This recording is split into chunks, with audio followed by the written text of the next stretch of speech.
రవి గారు, బీఆర్ఎస్ ఎమ్మెల్యేల మీద 3 నెలల గడువులోగా ఏదో ఒక నిర్ణయం తీసుకోండి అని సుప్రీంకోర్టు వ్యాఖ్యానించాక ఇప్పుడు బీఆర్ఎస్ నేతలు కొంచెం బాగా ఆలోచించి అందరినీ సంప్రదించి స్పందిస్తున్నట్టుగా కనపడుతుంది. అంటే మేము ఇంకా పార్టీతోనే ఉన్నాం, ఈ విధంగా వాళ్ళు వ్యాఖ్యానిస్తున్నారు.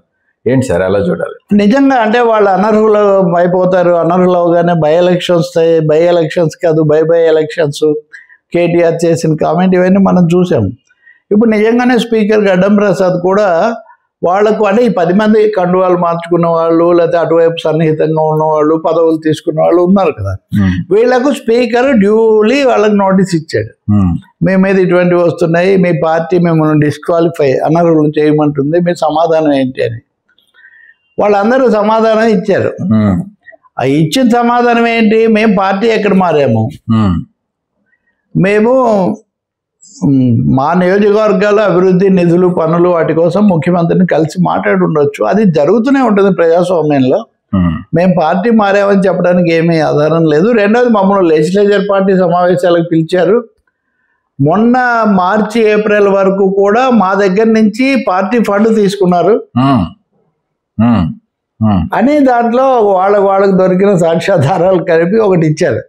ఖచ్చితంగా వాళ్ళు సన్నిహితంగా ఉండొచ్చు, కానీ సాంకేతికంగా విప్పును ధిక్కరిస్తేనో లేకపోతే ఏదైనా చేస్తేనో తప్ప కేవలం ఇప్పుడు రఘురామకృష్ణరాజు వైసీపీ జగన్ మీద ఆయన ఎన్ని విమర్శలు చేస్తున్నా ఆయన రాజీనామా చేయలేదు, వాళ్ళు ఆయన మీద యాక్షన్ తీసుకోలేదు. ఇప్పుడు వీళ్ళు యాక్షన్ తీసుకోమనం అంటే దానికి ఏదో ఒక ఆధారం చూపించాలి కదా.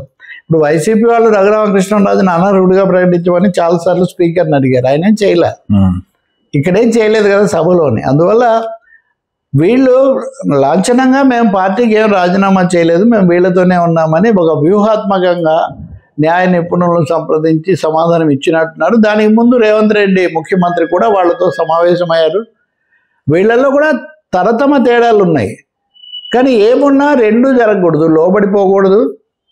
ఇప్పుడు వాళ్ళు ఏదో వెంటనే వేగంగా వెళ్ళి కలిసిపోవడానికి బీఆర్ఎస్ఏ చాలా ఇబ్బందుల్లో ఉంది.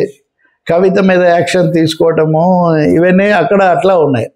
అప్పుడు ఈ సమయంలో జూబ్లీ హిల్స్ ఉప ఎన్నిక ముఖ్యంగా వస్తుంది. జూబ్లీ హిల్స్లో మొన్న చనిపోయిన శాసనసభ్యుడు మాగుంట గోపీనాథ్ భార్య సునీతనే నిలబెట్టవచ్చు అని కేటీఆర్ మొన్న సంకేతం ఇచ్చారు. ఇక్కడ 50,000 ఓట్లు తెచ్చుకోవాలి, దీంతో మళ్ళీ మన రివైవల్ పునర్వైభవం ప్రారంభం కావాలన్న స్థాయిలో ఆయన. కాంగ్రెస్ నుంచి ఎవరు, బీజేపీ నుంచి ఎవరు, అదొక చర్చ కూడా అలా జరుగుతుంది. సో ఇలాంటి సమయంలో ఒక ముఖ్యమైన అంశం తెలంగాణకు బీఆర్ఎస్ కాంగ్రెస్లకు సంబంధించి ఉన్న దాని మీద స్పీకర్ బహుశా ఇది అయిన తర్వాత ఆయన ఏదో వాళ్ళకు ఒక వర్తమానం పంపి సుప్రీంకోర్టుకు కూడా చెప్పొచ్చు, మేము తీసుకున్నాము, నేను మాట్లాడాను, వాళ్ళందరూ పార్టీలోనే ఉన్నామంటున్నారు, మమ్మల్ని ఏం చేయమంటారు.